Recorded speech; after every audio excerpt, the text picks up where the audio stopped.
Today is the 11th of June, 2026. Good afternoon, good morning, good evening, depending on where you're watching me from.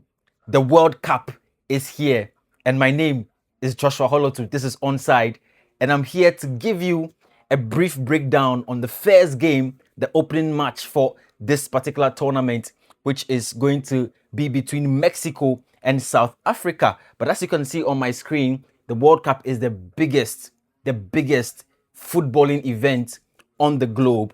And as you see it, the various players that are going to be playing this tournament in this very beautiful graphic to welcome all of us into the football season, the FIFA World Cup.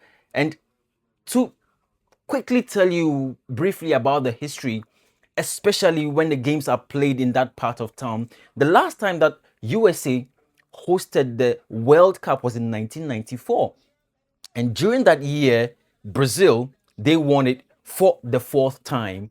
And that was the year that Dunga captained the Brazilian national team. So many conversations are going on about whether Spain or France or Portugal or any other favorite from Europe can come into the Americas to try and win the tournament, especially when the weather is going to play a huge role in whoever gets to win this particular tournament. But as you can see, the favorites, right? The favorites on paper, as we have seen so far, England. So you see Bukayo Saka in there. France, Kylian Mbappe is represented here. We have Lamine Yamal of Spain. Then we have Lionel Messi, captain of Argentina, and this will be his last World Cup. But can he lead Argentina to defend their title, the one that you won 4 years ago in Qatar when they beat France in the final? Can they do that? Then we have Africa's own Senegal, who have played very, very good football over the last few months.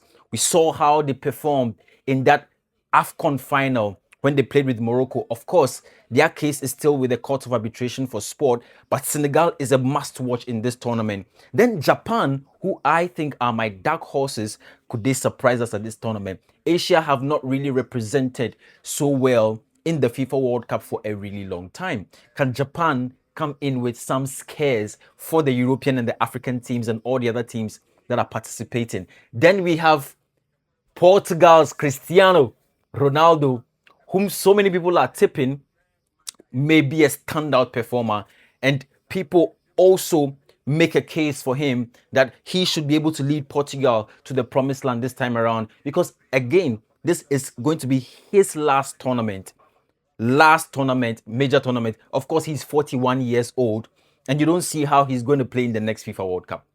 So this is his last time to show what he's got.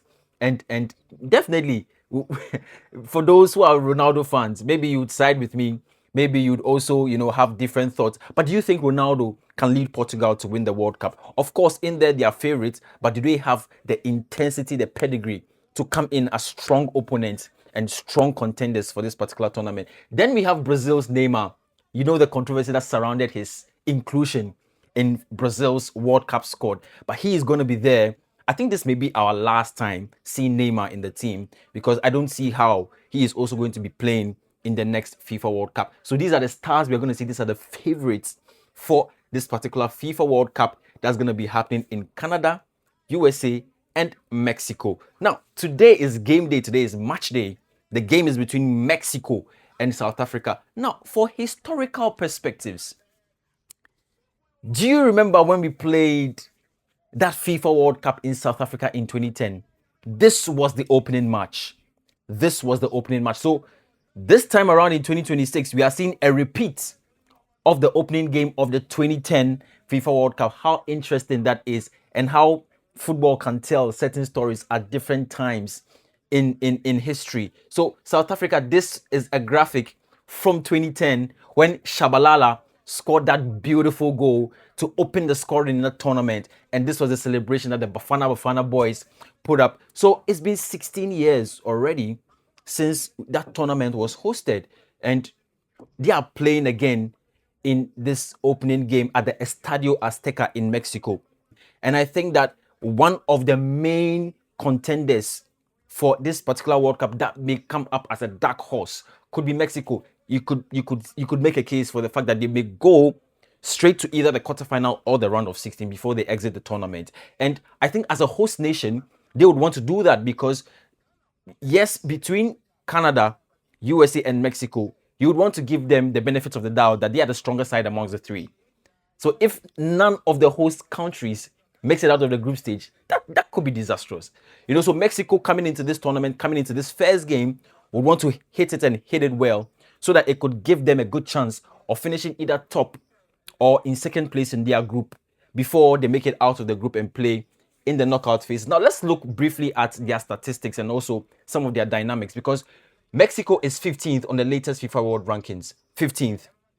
In their last 5 games, they've won 3 and they've drawn 2, right? So you look at it very carefully, you realize that they beat Serbia 5-1, they beat Australia 1-0, they beat Ghana 2-0, they drew with Belgium 1-1, and then they played a goalless draw with Portugal. Now, in terms of how they play, they are a very tricky side to play against. Mexico is a difficult team to break down. And in terms of mentality too, they are also on top there. So Mexico is not a team to just be brushed away. You look at their record, it's quite good going into the tournament. 3 wins out of 5 gives them a very, very, very good advantage over the South African counterpart. When you look at South Africa, they are 60th on the latest FIFA rankings. 60th. In their last 5 games, they've won only 1, they've lost 2, and they've also drawn 2. So South Africa is not there, right? South Africa is not a very competitive side to play against these days. Even in the AFCON, right? They really struggled and they got knocked out in the round of 16. And when you look closely at South Africa and the game they faced today, if you ask me my prediction, I would go for Mexico to win. Yes, the context is that Africans are sharply divided on whether to support them at this tournament because of how they are treating their respective African brothers. When you look at it in terms of geopolitics, one can be unhappy about the treatment of South Africa, right? The treatment of African nationals in South Africa. But what I am doing, my prediction has nothing to do with everything that's going on over there. Not about xenophobia or anything. I think that in terms of tactics, in terms of gameplay, Mexico are superior opponents. They're going to come out tops in this particular game. There's no doubt about that. So I think that Mexico is going to beat South Africa comfortably. Now, aside that game, there's also going to be a second game from that same Group A that is going to be between Korea, Republic, and Czechia. Now, that game is going to happen at 3 a.m. GMT, which is tomorrow. So the opening game is 7 p.m. GMT. So that'll be evening. Then at 3 a.m., the second game between Korea, Republic, and Czechia would also take center stage. So 2 games coming from Group A today and tomorrow early at dawn. Let's keep that in mind. But today's opening game, that is at the Estadio Azteca, same Group A. These are the kickoff times. And can Africa really take the world by storm at this particular World Cup? Yes, I have said it, that 10 African teams participating means that more African sides have the opportunity to impress at this tournament. But for all you know, it could happen that most of them would exit at the group stage.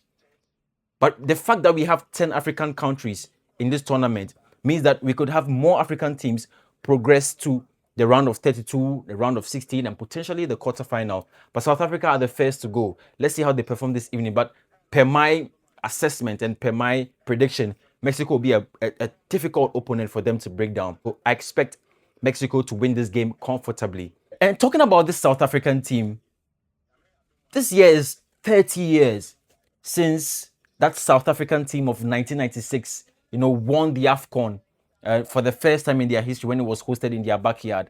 I don't know if that the spirit of the players of those times will be resurrected, into the current crop of players that they have.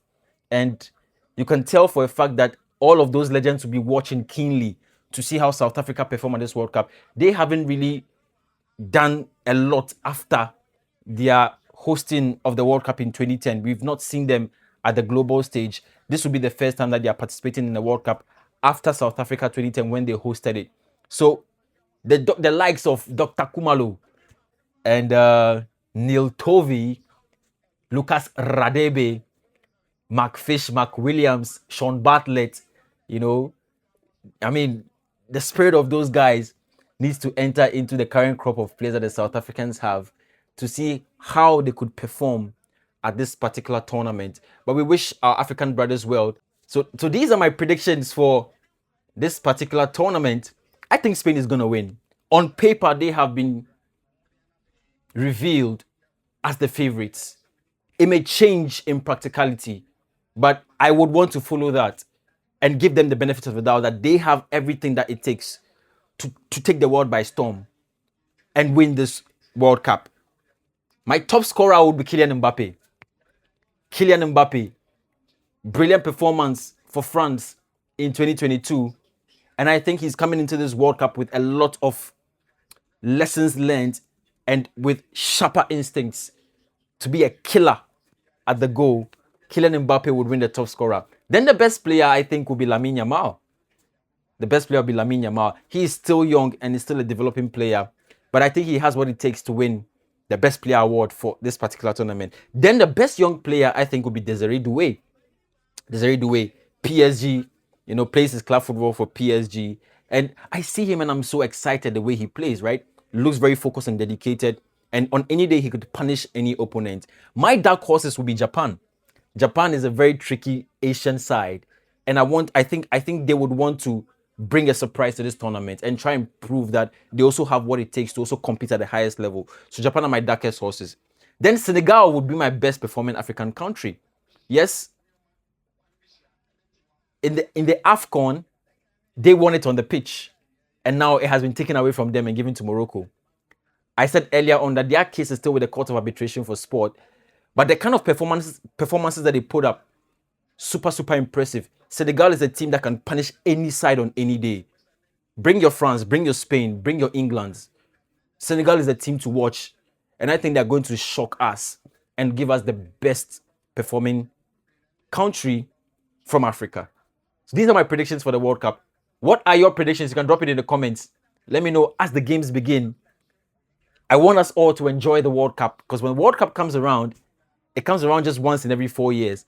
Enjoy the games. There's going to be 104 games from 48 countries participating. So enjoy the games. Have a good one. Drop your comments, your favorites, and your predictions. And let's all have a good time. My name is Joshua Holotu of Inshira FM and Love FM. Stay tuned. And until I come your way again, see you in the next one.